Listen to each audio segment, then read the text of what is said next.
Hello everybody and welcome back to a brand new episode of our NASCAR My Driver Career Mode here on the channel. I hope you're all having a great day. Today we start things off with the first race of the new season for the subscriber late model series. A new crop of drivers were selected from the random name selector here from the drivers that entered in the form that I will link in the description. If you haven't entered yet, you can join to get in for potential future seasons. But we got underway here for this first race at Concord Motorsport Park.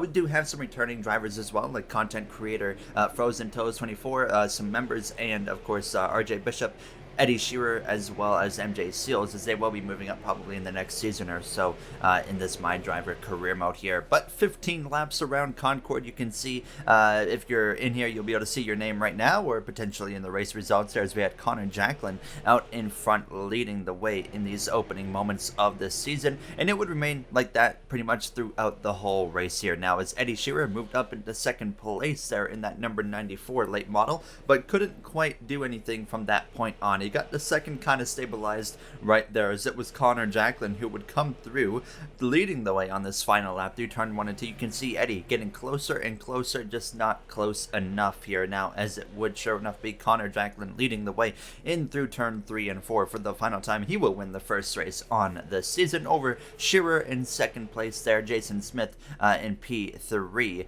as we're going to look at the race results there really quick before we jump through into the Truck Series recap. And as you guys know, no playoffs, of course, and only like 5 or 6 races in this late model series, so it's going to keep the points close right down to the very final race of the season. We come through into the Truck Series here. They were at Kansas Speedway for this episode here now, as it was Grant Enfinger and Moonhead Travis Brown right there on the front row leading the way down into turn 1. It wasn't a great start for Brown there in that 0-1 Moonhead Chevrolet Silverado. He got through turn 1 and 2 okay, but he would fall quite a ways after that, or fall down quite a ways after that now, as Matt O'Brien, Joey Stone side by side there for third and fourth place into turn 3. You're seeing a big boost in performance from especially these content creators that look to move up into the Xfinity Series next season now. But by the time we came through to the end of this race, Travis Brown would rebound to a second place finish, but it was Grant Enfinger picking up the victory at Kansas Speedway there, as you quickly see the finishing results on your screen. Roots with a rough day, and same for Jonathan Ramos here, who was one of the favorites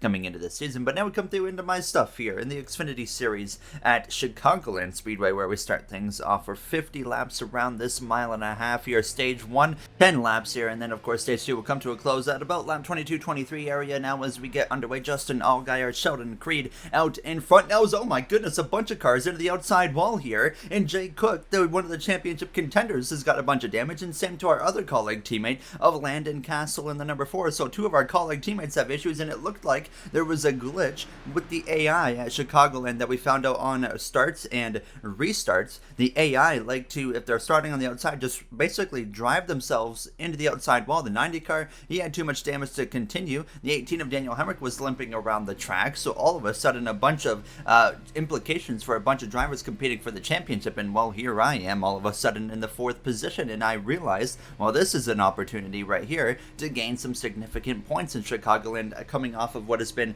a miserable last episode where we couldn't even finish in the top 20. So we'll see what we can do here today. Now, as you can see, I'm dealing with some handling issues now. As you see, a lot of the AI running up on the top here. I was trying to run down on the inside. I felt a little bit more comfortable down there, other than the car really getting snappy loose on the exit of the corner, but I was able to control it relatively easily. But nothing else really happened in the stage. We come straight through to the final lap of stage 1, and I try to send one up the inside of Ty Gibbs right here, sideways though on the exit of turn 4. We save it, we keep the car under control, no problem. Justin Allgaier wins stage 1. We come through to cross the line here in 4th place there, as Sam Mayer decides he's going to come up right alongside us. But everybody would come into the pit lane here for 4 tires, fill it up with fuel, and we would get back out on the track in a great pit stop. We come out P2, so we restart on the front row for the start of the second stage. Now, we saw what happened, of course, on the original start right there, and then there were some restart games actually being played by Allgaier. Now, he catches me way off guard, then he finally goes, and I'm like 2-3 car lengths nearly behind him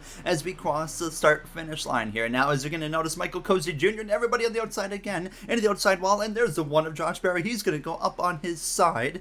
No caution. NASCAR keeps the green flag out after Josh Berry just went up on two wheels, and they don't care. They said, you know what, we're just going to keep on racing. If I would have seen that personally, I would have thrown the caution live, but then that could have led to more issues. So maybe it's a good thing that NASCAR kept the green flag out. But now Austin Cindric, another championship contender, he's off the pace after hitting the wall, and we're 3 wide here as we're coming through to complete this first and opening lap now, as a lot of drivers in this championship mix today not having a very good race. So we got to be pouncing on this opportunity as much as possible. As you guys remember, with NASCAR's new rules, no stage points anymore. We do have stages, which is might as well not be called stages anymore, but there will be no points handed out for them in the top 10. They're reworking the stage points rule, so you'll likely see it continued in the Cup Series next season, but maybe in a different format now, as the points format in the Cup Series will likely be quite a bit different next season as well when we get to that point. Now, as you can see, I let my teammate of AJ Allmendinger pass me, and then as we were coming through to the end of the second stage now, we were actually closing back in on AJ, and we come through to the final lap of stage 2, and Justin Allgaier, he's been lights out all race long so far. No one's really had anything for him. There is a nearly clear Allmendinger. I think I was clear, but I didn't want to force the issue too much on a colleague teammate who we had a run-in with recently in the last episode here. Now, as we dive it down into turn 3 and 4 for the final time, clear of Allmendinger sideways, though, on the exit of turn 4. We keep the car calm, cool, and collected, though, on the exit, and we come through to cross the line just in front of that 16 of Allmendinger to get P4 as Allgaier would win the stage once again. I decide to pit while everybody in front of us stays out, but pretty much the majority of the cars behind us actually came in, so we would still line up P6 for the restart. So now we have about 9-10 laps fresher tires, which isn't a huge difference, but it will make a difference at the end of this race. But now, unfortunately, we're on the outside where we know exactly what's about to happen. And sure enough, there it is, Allmendinger into the outside while I nearly plow into the back of him. That would have been race over,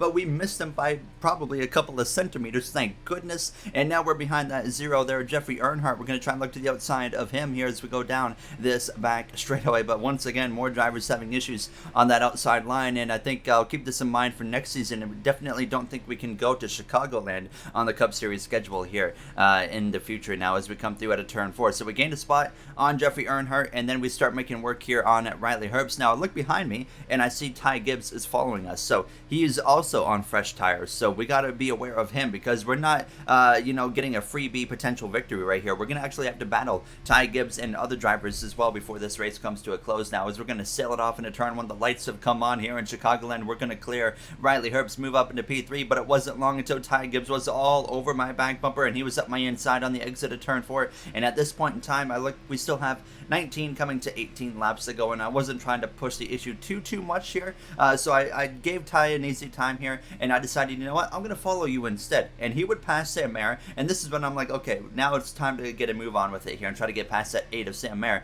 as quick as I can. So we dive down into turn 1 here with 14 laps to go up the inside of that JRM number 8 car, and we will clear Sam Mayer on the exit of turn 2, move back up into P3, and then we would slowly lose a little bit of ground to Ty Gibbs, but then we got close to 10 laps to go here, and we started to slowly reel that 54 back in. So the time, or I'd saved my tires well enough to where that time was starting to close between myself and these two drivers in front in these closing 10 laps. I've mentioned many times before, I suck at saving my right front tire at 1.5 tracks, but finally, today here we are in Chicago making it work, and we come through down into turn 1, 7 laps to go. It's time to go because Allgaier is still a ways up the road. We're sideways on the exit of turn 2, but we continue to commit to this inside line now a lap later, coming to 5 laps to go, this time by up the inside of Gibbs as we go down the back straightaway into turn 3. I knew we had the pass complete at this point. Sideways again, we save it. Up into second place we go. 1 car to go, and that could be our second win of the season. What a race it has been.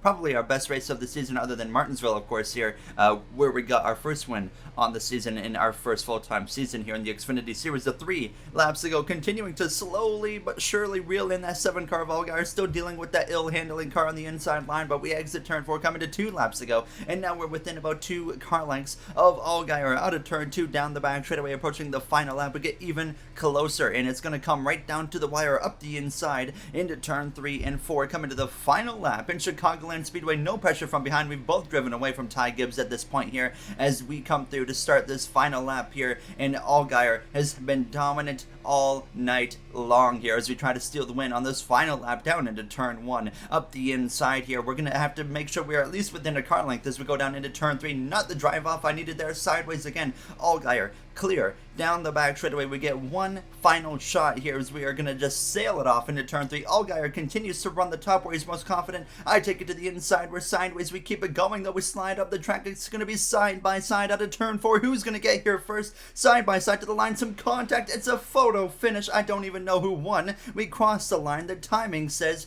we win in a tie. The timing says we just tied with Justin Allgaier for the race victory, but they are scoring us P1 and Allgaier P2. Look at the overhead view right here. It cannot get any closer than that. What a finish right there. And that contact we made with him ended up being the difference maker because it slowed him up a little bit. And wow, what a finish here in Chicagoland Speedway. Certainly did not see that coming. I didn't think we would actually be able to save the tire enough to compete for the win, even after having about 9-10 lap pressure tires and Allgaier. Usually I burn them up anyway. So, and it ends in a tie. What a finish to say the least. But we still, of course, had work to do. There you see the finishing results. So some key drivers in the mix for the championship, of course, had rough races. It doesn't even show the difference between myself and Allgaier there. That's how it goes to show you how close it was now. As we're going to jump through, though, into the next race. One more race to go in this episode, and that would be at Dover. And we actually back up our win in Chicago by qualifying on pole by about half a tenth ahead of Sam Mayer. So things were already looking good here for the start of this race in Dover. Now 55 laps, 5 extra laps compared to Chicagoland Speedway. This race will be a little bit shorter though than Chicagoland Speedway here, as we are in full control of this start here now as we get underway from Dover for 55 laps. Now we've had a very strong day so far here of racing in this My Driver career mode compared to last episode. This is just a night and day difference here, and hopefully we can continue that. I was intimidated by this one. I don't think I'm going to win this race personally because it's Dover and I'm not the greatest at Dover now. It's a very hard track to drive in. Well, it doesn't help when you make a mistake on this first and opening lap and nearly bin it into the outside wall through turn 3 and 4. So to the lead goes Sam Mayer. Austin Cindric comes through into second place. I nearly hit the wall on the exit of turn 4. Harrison Burton up the inside as well, and here comes Sheldon Creed. It is crazy how much young talent we have up here in this top 10 right now of Mayer, Cindric, Burton, Sheldon Creed, Noah Gragson, Jake Cook, myself. We're all going to be in the Cup Series within these next few seasons. It's absolutely insane. The driver roster is going to look so different. Maybe there's too much talent for what's available on the Cup Series grid. Now, I can confirm NASCAR is looking to expand the field size in the Cup Series back to 43 potentially here. So that is going to be something that will definitely help combat that issue. It'll be a bit of a solution. It won't be the full solution because, well, that's only adding 3 extra cars. And while we have like 10 drivers, in my opinion, right now in this Xfinity Series, My Driver career mode that are capable of being competitive in the Cup Series. So it's going to be so competitive next season and the season after probably here. But a very calm stage 1 here. You would see Austin Cindric come through to cross the line, myself in P3 behind Sam Mayer. So overall, I was pretty happy with how this first and opening stage went now, as I really didn't expect to have the pace that we did. So we get ready to go back green here for the start of the second stage here, where Austin Cindric's in command, and he goes a little bit early here. I didn't anticipate him going that early. I didn't really know where he was going to go, of course, because I was in control of the first start, so I was just a sitting duck there and trying to figure out where they were going to go, but we saw it right there. Now it's up the inside of Sam Mayer. We might even clear Sam Mayer on the exit of turn 2. Yes, we do. Sheldon Creed up the inside of him. Jay Cook having a bit of a rough race here once again, and that's of course our colleague teammate who has won 2 races this season. Well, we've now won 2 races this season. The only difference is we've had a lot of rough races in between, and Cook leads the points, and I'm in like 15th coming into this race. So it's not looking so hot, but we still have enough time to rebound back towards a potential championship fight here, because we're probably going to be, if we finish second in this race, hopefully less than 55 to 50 points below that championship lead. We'll have to wait and see. But we ran down Austin Cindric here late in stage 2. And if you can get to the right rear quarter like that, they slow up drastically and you can just cruise right on by them. So I was cruising after this point, and surprisingly, we easily win stage 2 here in Dover. Now, of course, there were some concerns that maybe I pushed a little bit too hard in stage 2. Nobody came into the pit lane here, so we would get back underway. Michael Cozy Jr. just behind myself there in P3. He's still looking for that first win in the Xfinity Series this season. He did win last season at the Charlotte Roval in what was actually a photo finish there with myself here. Now, as we get out of turn 2, very good. Jake Cook, he was slowly working his way back forwards here. He was into the top 10. He actually pitted, though, at the end of stage 1, so he had a fresh tire advantage that he was putting to good use. Now, I said nobody pitted. I correct myself. Some drivers did pit, like Sheldon Creed, as well as Sam Mayer and Harrison Burton as well, just to name a few here, as we, though, lead the way down into turn 1. And I knew I had pushed quite hard in stage 2, so like I said, there was definitely some concerns, and those concerns would come to light pretty quick, to say the least here, because Sheldon Creed, he was on the move. He would move up into second place really quick, and I saw him getting larger and larger in my rear view mirror, and I knew I pretty much had nothing for him if he got here. Sam Mayer was also climbing through the field very quick, but Sheldon Creed gets here out of turn 4 down this front straightaway, now to 20 laps to go, to 19 to go, and he's just going to blow my doors off, and I lose the lead. I knew I had absolutely nothing for him for the rest of this race, so it was going to take a miracle with him having some type of issue or something to be able to beat him, because you can see here, he would drive away in these closing laps. Now, Sam Mayer, he would move up into P3, he would start to get close, he would try to put a little bit of pressure on myself, but this was pretty much as close as he would get. He would kind of stall out right about there, about 5 to 6 tenths or so between us. You saw myself right there get to the outside wall there as a lap car of Tommy Joe Martins is going to go by on the inside, complete a pass really quick there. So I had hit the wall a couple times, unfortunately, but it didn't really affect the car too much. But a very clean day of racing, other than those starts, of course, and restarts at Chicagoland, because Dover really didn't have anything to offer here. I remember when we came here last season in the Truck Series, we saw Austin Wayne Self go up and over a few times now as we come through right to the end of this race here, the final couple of laps, and it was Sheldon Creed just cruising to victory here in Dover. Now, as my right front tire here in these closing moments was just absolutely destroyed, but we come through to start this final lap here from Dover Raceway, and it's Sheldon Creed leading the way through 1 and 2. He is, of course, in this championship battle. He is proving already that he is Cup ready. You know, we've had our ups and downs. We've won 2 races, which is crazy to think with how rough of a season we've had so far coming into this episode, but we're gonna at least finally 2 races in a row have a strong run. A win in Chicagoland and a second place finish in Dover as Sheldon Creed takes the checkered flag and wins here today. So I was very happy with this stretch of races here today, and we're of course going to see where that puts us in the points. We were over 60 points out after the last race, so I'm hoping that after this we gained, I felt like a decent chunk of points. We can be close to about 50 to hopefully even better, maybe 45 points up. That would make me pretty comfortable, but you can see right here that we're still 59 points out. You might be wondering, why the heck is that the case? We had a win and we of course had a second place. Well, guess what happened? So you see that little right arrow there beside the continue button. I accidentally hit rerun last race, and it basically wiped everything that happened in Chicago. So we only gained points in Dover. So we're still 59 now. Instead, with Chicago, we would have been closer to probably 45. We would have gained another extra 15 points. So that's just a lovely way to end this episode, obviously, here in the My Driver career mode. So now we basically lost a race of progress, and we have, I think, 9 or 10 races to make up all of those 59 points, which is still enough time. I'm not too concerned, but we have to be mega consistent, finishing top 10 every single race, and I'm hopeful that we can do it. But that does it for this episode. Unfortunately, a weird way to end it there with the situation of that kind of thing getting wiped. But nonetheless, I will see you guys in the next one. Have a great day, everybody.